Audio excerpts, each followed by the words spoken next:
Good morning, Magic! I'm Gavin Verhey from Wizards of the Coast, and we're in day 2 of Commander Legends previews. Yesterday I talked about the partner mechanic, and today I want to talk about the Monarch mechanic and how it ended up in the set. Let's dig into it. All the way back when I was on the Conspiracy 2 team and first saw Monarch, I knew we had a hit on our hands. And after playing with it, it was even more apparent why. In addition to just being fun and flavorful, it does two really important things for multiplayer games.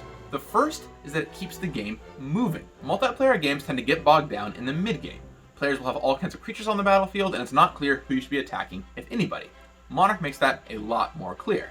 You want to attack the player with the Monarch, and yes, you should be attacking. You want that free card. This kind of thing is really important for free-for-all multiplayer products. For example, Conspiracy 1 had Dethrone, and a lot of Commander decks have had things like Curses to keep the game moving along. Out of all the ways we've done it, I think Monarch is just hands down the best.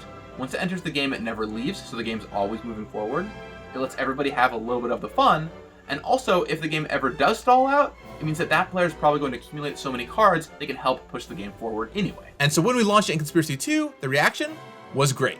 Players loved it, and it showed up in all kinds of Commander decks as well. In fact, it is so beloved and does so many good things for Commander that in some play groups, they'll just start with someone being the Monarch. Despite all of this popularity, the story of how it ended up in Commander Legends is actually a pretty interesting one.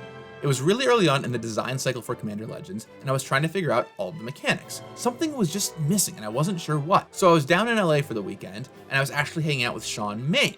Sean was the designer of Conspiracy and Conspiracy 2. And so I just casually asked him at some point, Sean, what's your favorite multiplayer mechanic? And without missing a beat, he said Monarch. And immediately, it was so obvious in my head that Monarch would be perfect for Commander Legends.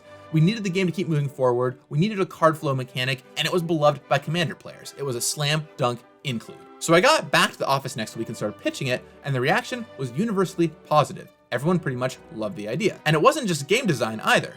When I checked in with Kelly Diggs in Creative, he was really stoked about the idea of showing off what the Monarch meant across several different planes. And in Commander Legends, you see more than just Fiora cards granting Monarch. And while admittedly, I probably would have gotten a Monarch eventually, it's just too great of a mechanic to not include here, I like to give Sean the credit because hey, it's a fun story. But speaking of Sean Main and Conspiracy 2 and Fiora, a card you will find in Commander Legends booster packs is Queen Marchesa. Ever since Conspiracy 2 came out, this has been a very popular commander, and it's a way to make sure the Monarch is always in the game if you want it. Now, Queen Marchesa appears in Commander Legends in the foil Etched version, which you can find in both draft booster packs and collector booster packs as well. I'll be talking more next week about how foil Etched came to be, but in the meantime, if you want to see what one looks like, check out this video right here. And so there you have it. Monarch is back in Commander Legends, and so is Queen Marchesa. I'll talk with you again tomorrow with another Commander Legends preview card. But in the meantime, may you draw a card at the end of your turn. You got this. But what's the story of this character? Gavin, fill us in. Ah yes, Krark. So from Mirrodin, he lived up in the Oxidia Mountains, and he was quite the gambler. In fact, he gambled away both of his thumbs. And Krark wanted one of his thumbs back. So he bet another thumb, who knows where that one was going to come from, that he could walk to the center of Mirrodin and back. And if he did successfully, he would win back Krark's thumb. Kind of a bad bet on all ends, if you think about it. Anyway,